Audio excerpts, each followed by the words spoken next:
Hello everyone, and welcome back to Zeus Tech. Hello everyone! So today in this video we're going to be talking about different types of inheritance in object orientation Python. Now in this video I shouldn't have said different types. We are actually only talking about one type, and we're going to understand what inheritance is. So you guys probably see here I have made two classes. Well, this is for an example that we're going to be doing. But before we do that, let's just explain to you what inheritance is. Now, the definition of inheritance, that it's not from like Wikipedia or something. I've just like learned from what I know now. I've been doing this from time. Based off that, I have given you guys a simple definition so you guys don't get confused. So the definition is deriving objects from other classes to another class to save time and to be more efficient. Now, what that means is that it's just basically a way for us to save time by taking parameters and stuff from, like, say, this class, like name and age, and putting it into this class. But when you do inheritance, you have to make sure that the classes have a relation, like they can relate to each other.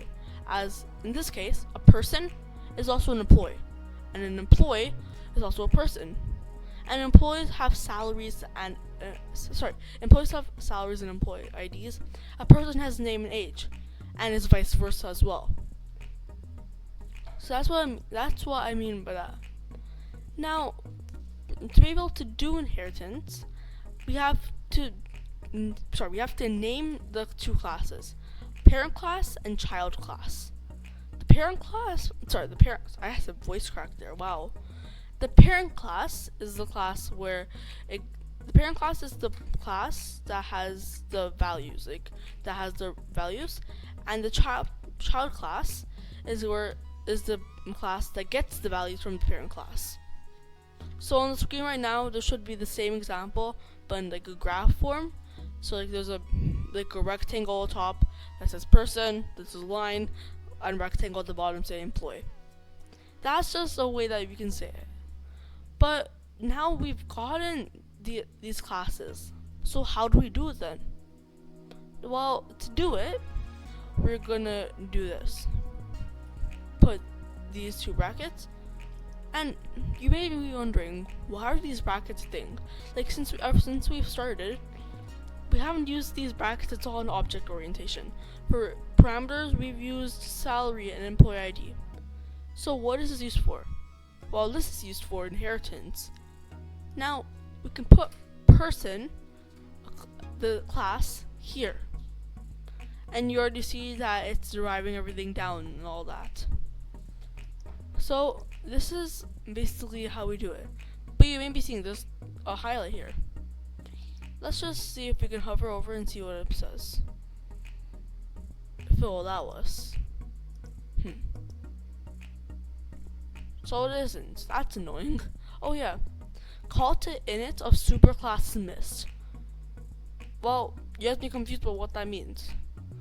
What it means is that, okay, so we've got person, but we've got an init here for parameters, but we also have it here, so we have to combine them somehow.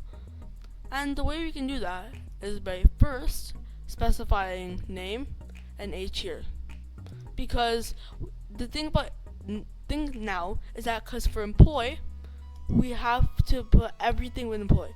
We don't want to be calling two classes if we're inheriting it, as we want to be able to display everything and stuff like that, and have everything with one class to make it more efficient. So we're gonna make name and age here. So it also expects us to put name and age. And then this part, what we're gonna do next, is gonna be a little confusing, so pay close attention. We're gonna do person dot init, and then we're gonna put self, name, age. You guys are probably confused, like, what is this? What we're doing is that we're calling from person class, we're calling init, and then init name and age, and it fills it up here. So basically, it's just a way for us to call init from here to here without having to do any big code. Now, just so you know, like, my recording software is really annoying. It stops me after 5 minutes, so the recording will end, and the recording will start again. So for you guys, it was probably nothing. There may have been tons of voice, but for me, I had to reset up the entire recording thing all over again, which is very annoying. So what I was saying is that I was explaining this. So for person.init self name age. So we're just calling this function, and we're specifying the parameters, name and age, which is here. So basically we're just using this here. And name and age come from here. And that way it just works properly, and we're able to do everything. And how we will be able to work this is by doing employ, and just make a instance e1 equals employ, then this, and if you hover over, expect salary, employee ID, name and age. Just make a salary 5,000, a regular amount. Let's make a random like employee ID, and name, let's just put Bob the builder. He makes 5,000, and then age, Bob is 25. And the way that we can print this is going to be kind of confusing. We're going to do e1 dot display, and if we run this,